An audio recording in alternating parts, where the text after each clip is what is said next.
Chapter 2, Haddonfield, Illinois, Halloween night, 1978.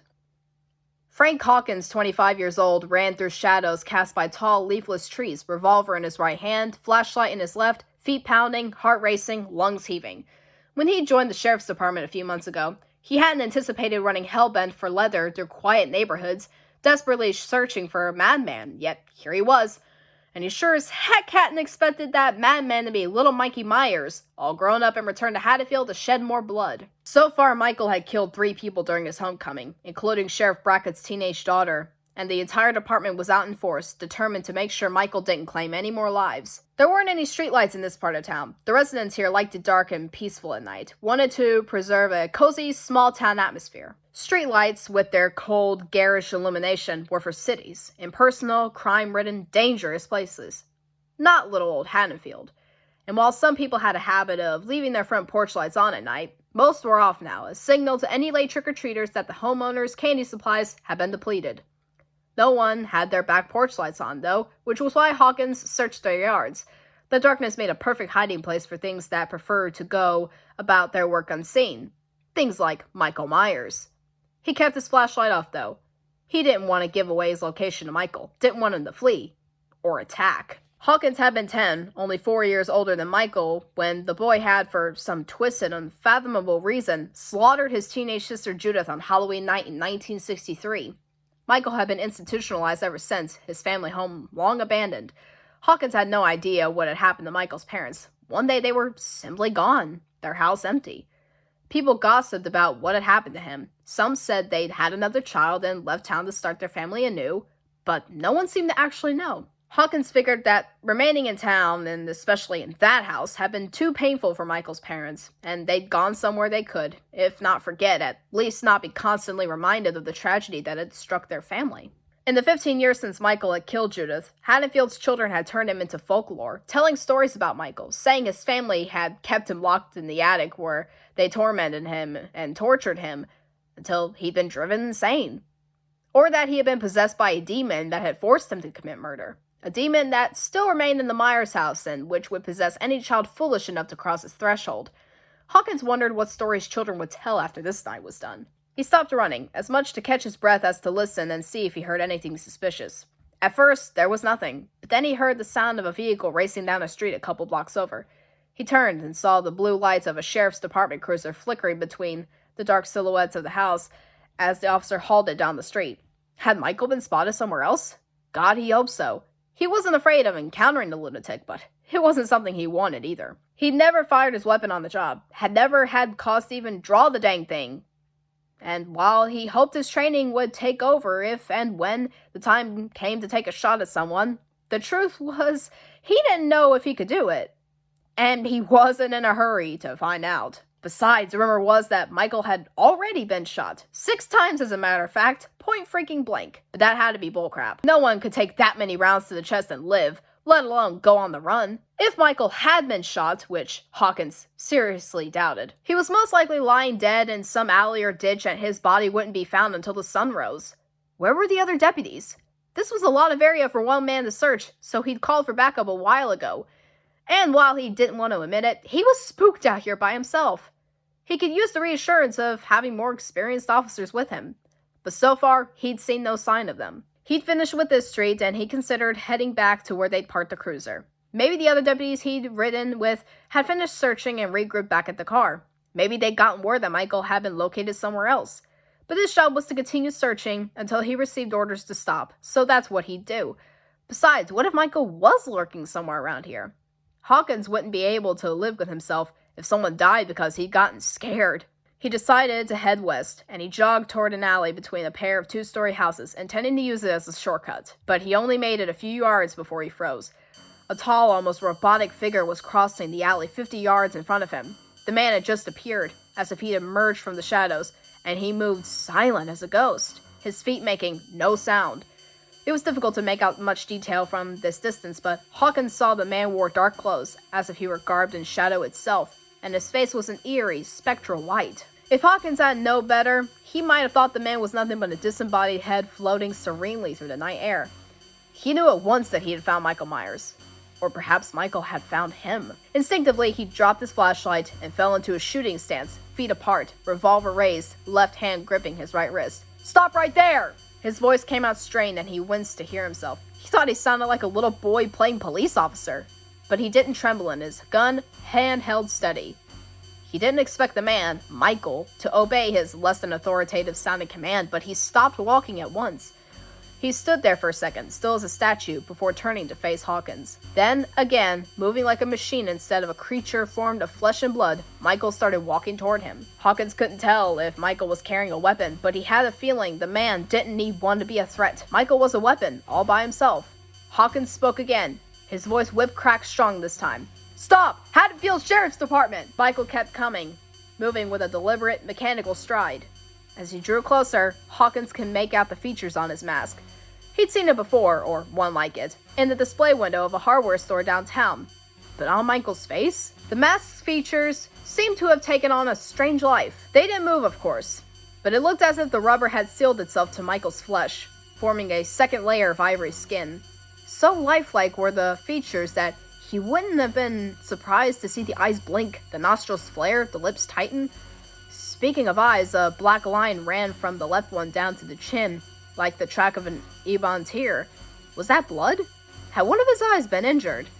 Hawkins looked to see if there were any bullet wounds on Michael's chest, but the fabric of his coveralls was too dark for him to tell in this light. Michael continued toward Hawkins, pace relentless, arms held tight at his sides, hands open, fingers stiff and curled like claws.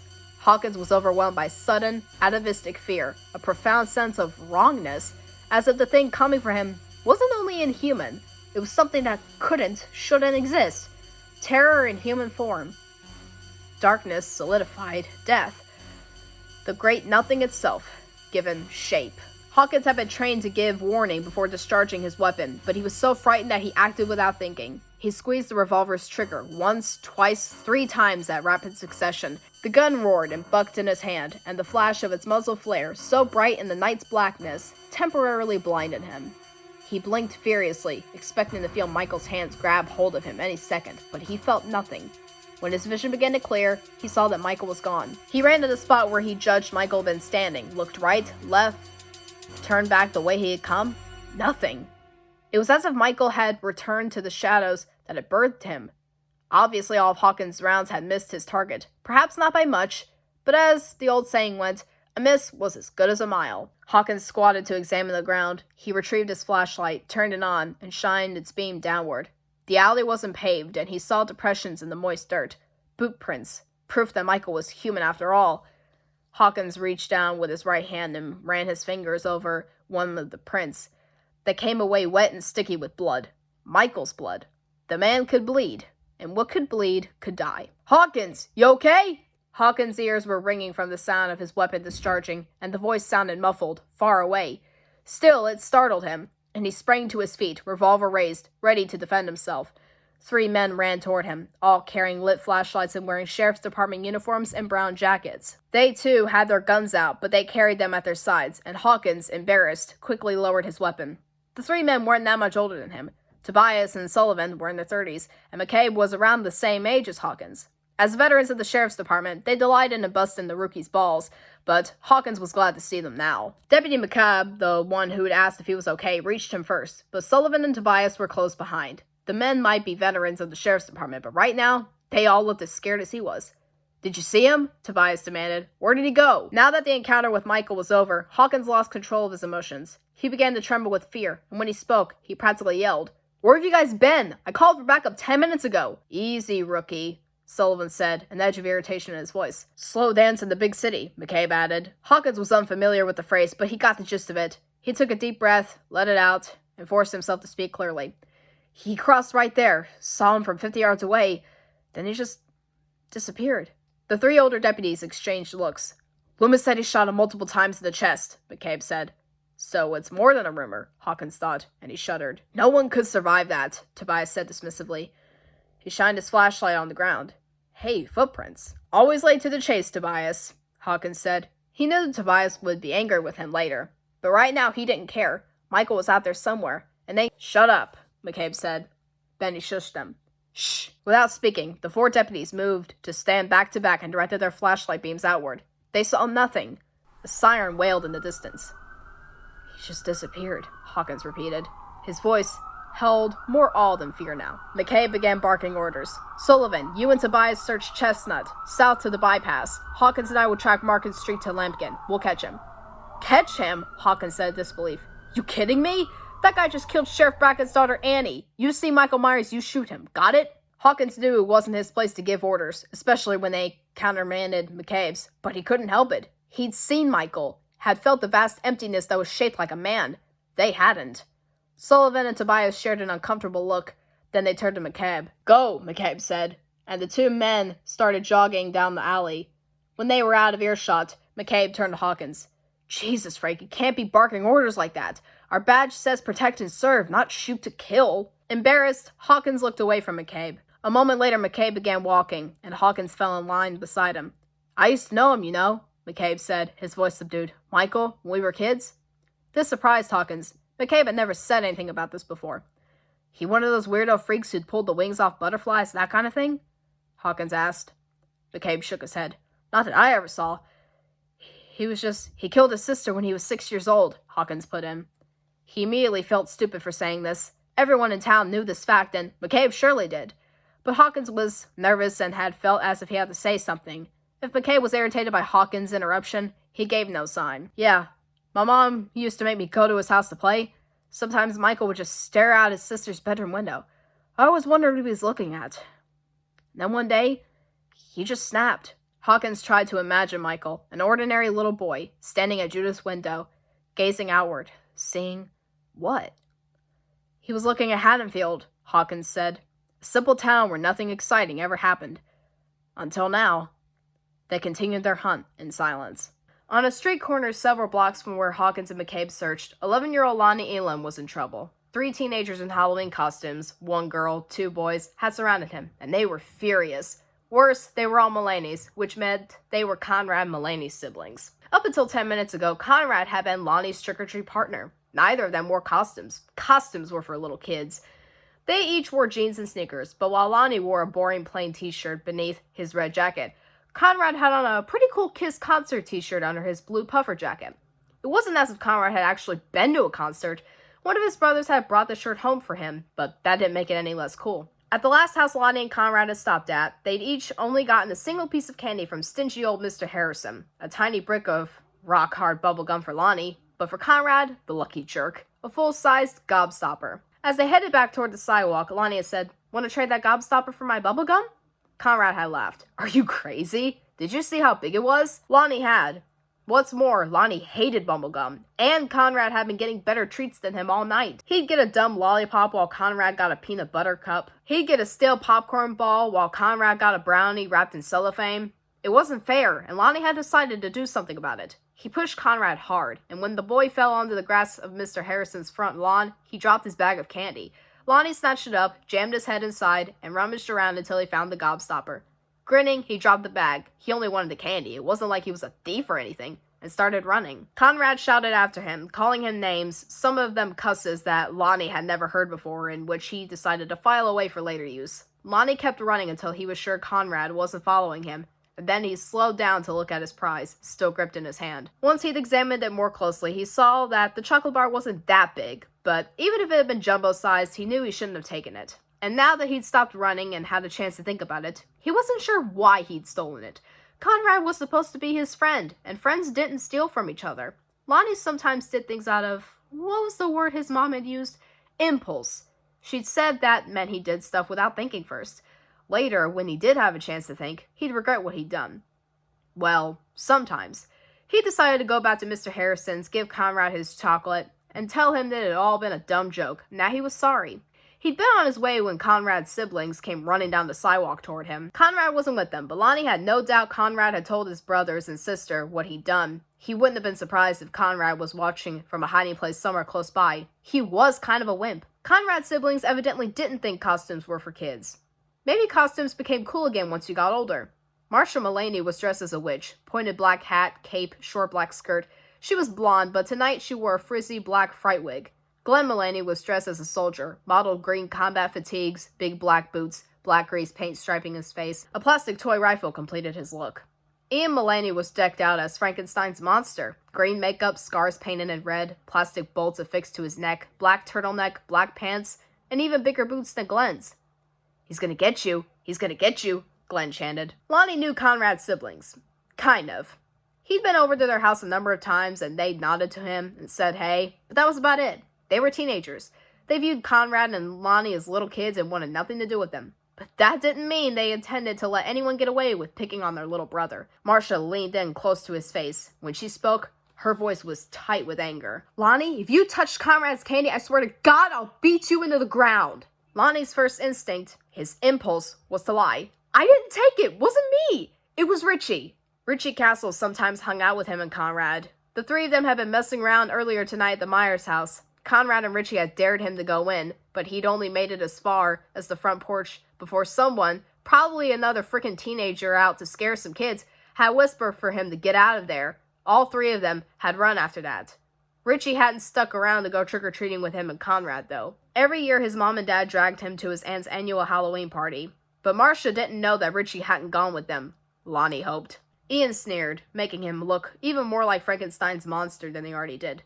"Then show me! Show me what's in your hand! Why don't you open your hand?" Lonnie gripped the gobstopper tightly. "No, I don't want to!"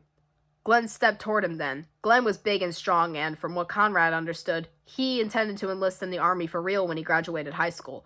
Before Lonnie could run, Glenn grabbed him and put him in a headlock. He was none too gentle about it either, and Lonnie drew in a sharp hiss of breath. Ian pried the gobstopper out of his right hand while Marcia yanked his bag of candy out of his left. Glenn continued holding him in a headlock as Ian inspected the piece of hard candy. "It's all sweaty," he said, then tossed it over his shoulder. Marcia dug through Lonnie's Halloween haul and pulled out a chocolate bar filled with caramel and covered with nuts, one of Lonnie's favorites. She then turned and hurled his bag of candy into the front yard of the house on the corner. It landed with a thud, and candy spilled onto the grass. Glenn laughed. "That's what you get when you mess with the Mulaneys." He gave Lonnie's neck one last squeeze before releasing him. Lonnie knew he deserved this, but he felt like he wanted to cry. He fought to hold back the tears, though. He didn't want to give Conrad's siblings an excuse to pick on them further. Before any of them could do or say anything, they heard the whoop of a police siren. They turned to look in the direction of the sound and saw a blue and white sheriff's cruiser, lights flashing, approaching swiftly. The officer pulled up to the curb in front of them, leaned over, and rolled down the passenger's side window. Lonnie didn't recognize the man, but he was freaking glad to see him. "Everything all right with you kids?" the officer asked. Ian smiled and answered in a fake polite voice. "No problems. Just trick-or-treats with our new old friend Lonnie."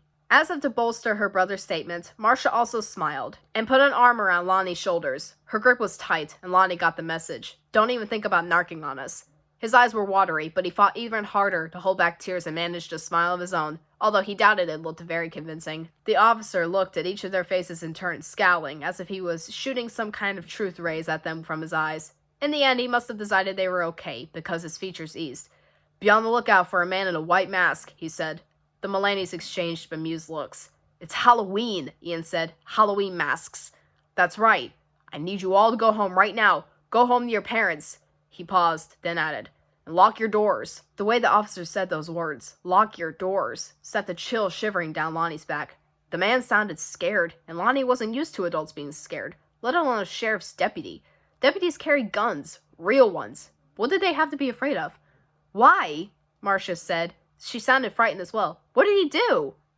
The officer hesitated, as if he wasn't sure whether or not to answer her. Finally, he said, "He murdered 3 teenagers down the street."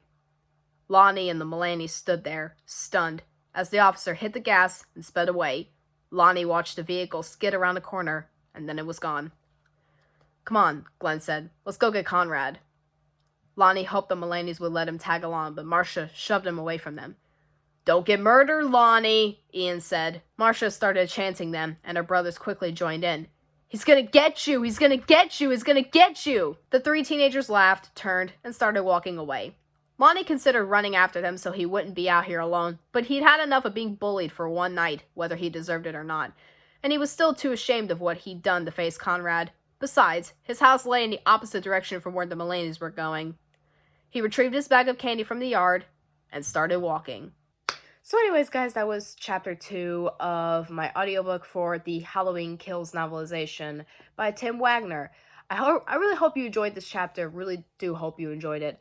Let me know what you thought about this chapter. Did I speak a little too much, or was the music too loud? Like, let me know, because I'm very, very new to audiobooks and stuff.